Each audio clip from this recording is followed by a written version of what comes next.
Karma always catches up to you in the end, and 2024 is the year it's caught up to Jack Doherty. Things have been going really badly for him lately, and it's safe to say he deserves everything that's happening to him. Now, it's no secret that Jack is very materialistic and likes splashing out on luxury goods. From expensive watches to bikes to cars, he buys it all. One of his more expensive purchases was a McLaren he bought last year. Guys, so I got a $202,000 wire request. Probably gonna have to blur a lot of the screen out, but I'm pressing submit wire right now. Boom. I just wired over $200,000 for a McLaren. Since purchasing the car, he's had it customized, spending even more money on it, but he put it all to waste earlier this month. On October 5th, 2024, Jack was on stream while out driving his McLaren. He was in it with his cameraman and friend Michael David in the passenger seat. The conditions they were driving in were terrible, as it was raining heavily and the roads were really wet, and Jack even acknowledged this during the stream. Literally, guys, you can't see I'm most likely going to crash this car. No, I'm kidding. Hopefully not. In situations like this, any responsible driver would be extra careful and make sure to drive at safe speeds. But Jack doesn't have a responsible bone in his body. While driving around 70 miles per hour, he kept looking down at his phone, completely distracted. And just like he predicted, he lost control of the car. Oh! Oh! No! No! No! Oh, fuck. No, watch out, watch out. Oh. Oh, fuck, open the door, open your door. The stream cut out here, but you could hear Michael was in pain. People rushed over to help them, and Jack began recording on his phone. Break the fucking window! Oh! Oh! Help! Oh, fuck, can you hold it? Oh, fuck.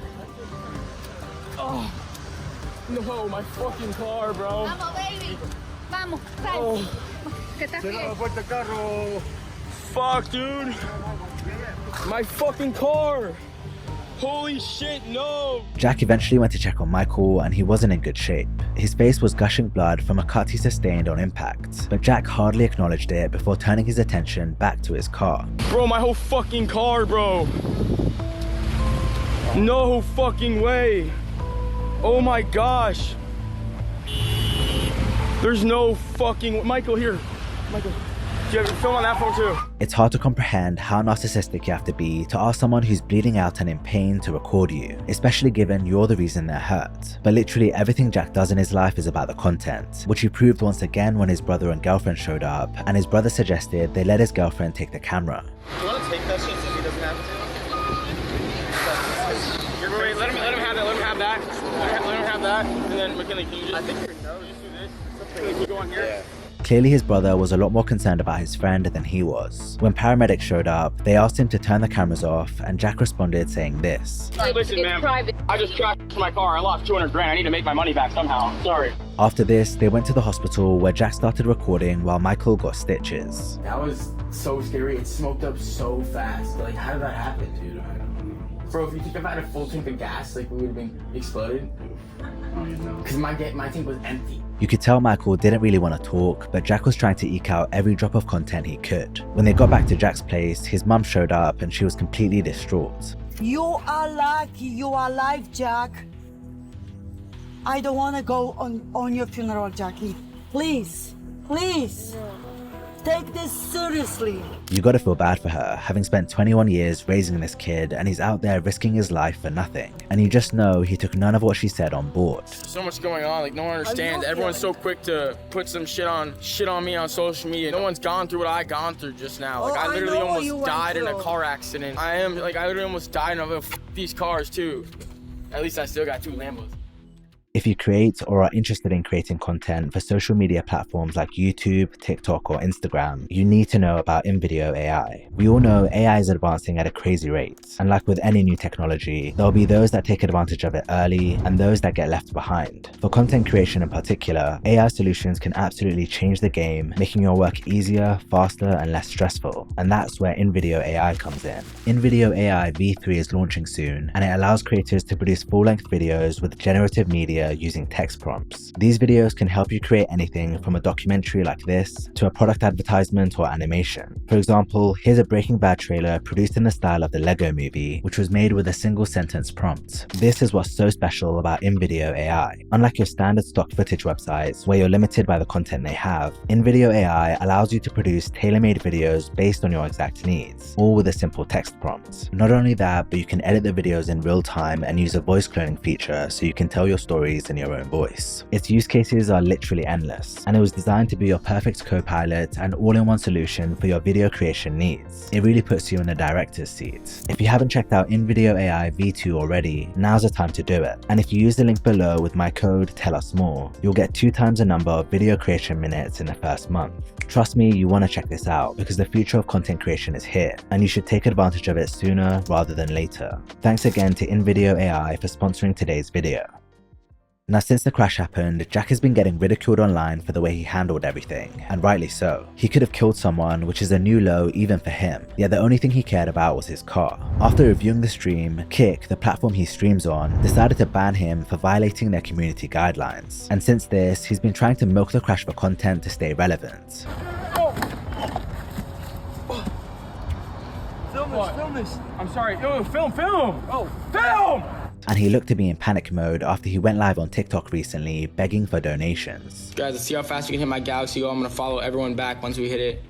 Appreciate y'all. Cole with the Galaxy. Thank you, Cole. I appreciate it. Sending a Galaxy gift on TikTok Live costs a TikTok user between $13 and $15, and a portion of that goes to the streamer they gift it to. The fact he's asking for this, as well as posting his OF way more frequently on Twitter, suggests he's trying hard to make up for the money he's losing from his kick ban. Meanwhile though, he's been making various posts about his 21st birthday, flexing with stacks of cash, expensive watches and more. I guess he has an image to keep up, and nothing shows that more than what he did at his birthday party. Jack is a big fan of Lil Baby, and he invited him to his house to perform. Now this might sound cool, but that's until you hear the price tag. I get 200 occasion. Each occasion 200. It's 200 occasion. Each occasion 200. It's 200 occasion. It's 200 occasion.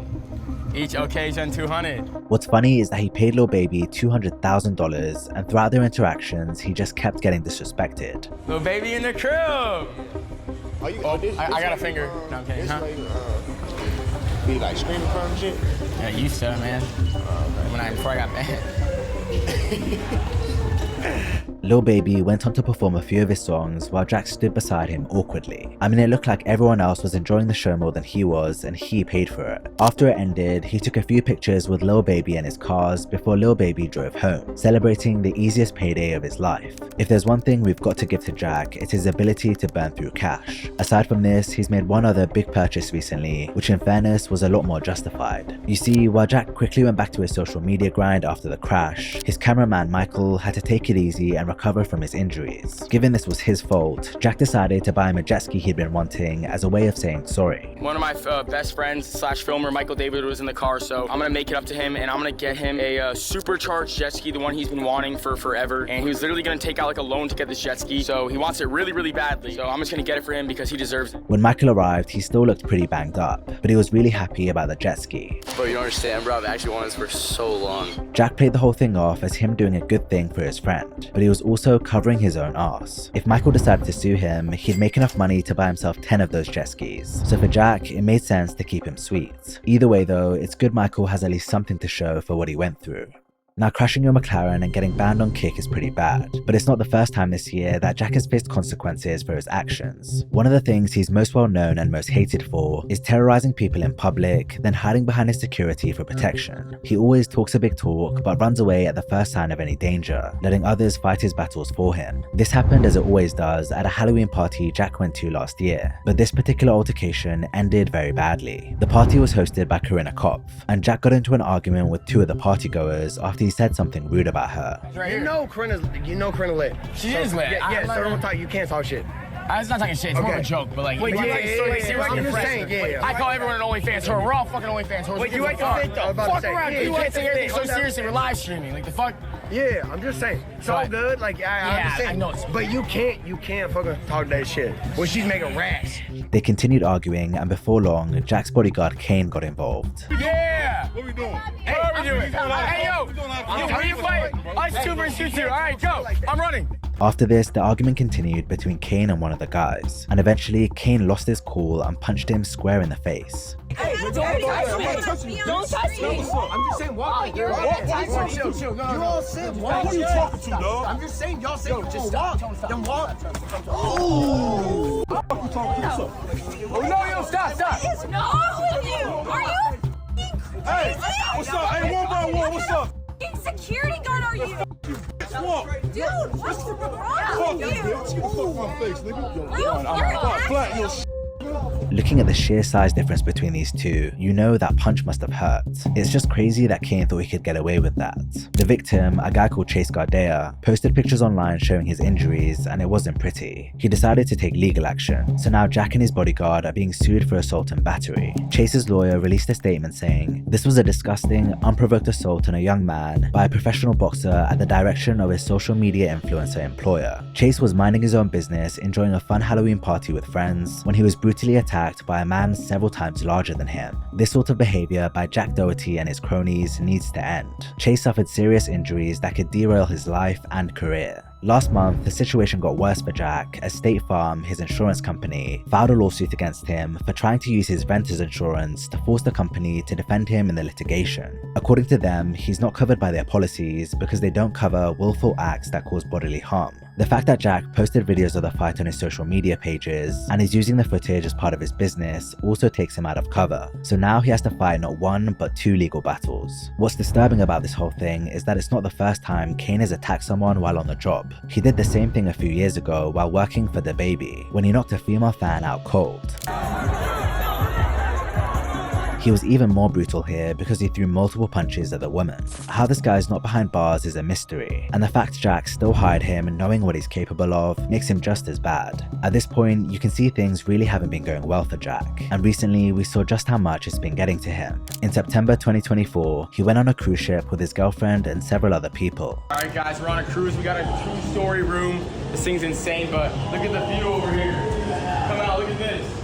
Oh my god. Of course, it didn't take long for him to start causing trouble with the other guests, which was something that came back to bite him. But what I want to focus on is a conversation he had with his girlfriend, McKinley. Jack absolutely lost it with her, explaining how overwhelmed he is with all the responsibility he has on his shoulders. How do I get over 10 people on a cruise, pay for everyone, get us nice ass rooms, manage everyone on this cruise, make sure everyone's having a fun time, film be the only one actually here working. I'm the only one here working. I'm the only one here working. Isn't that crazy? Yeah, I do. Because I have bills every month. I have to pay hundreds of thousands of dollars every fucking month, and it's fucking stressful. And you understand how it feels in my position. I don't want to fucking stream right now. I fucking don't. It drives me insane. If he was this stressed over his finances before the kick ban, you can only imagine how stressed he is now. Jack's outgoings are no joke. In the past, he's made posts showing just how much he spends, and it's insane. To add to that, he doesn't own his home, so he pays an eye-watering amount of money for rent. Alright guys, so this is my new house right here. I'm gonna give you guys a quick little tour, but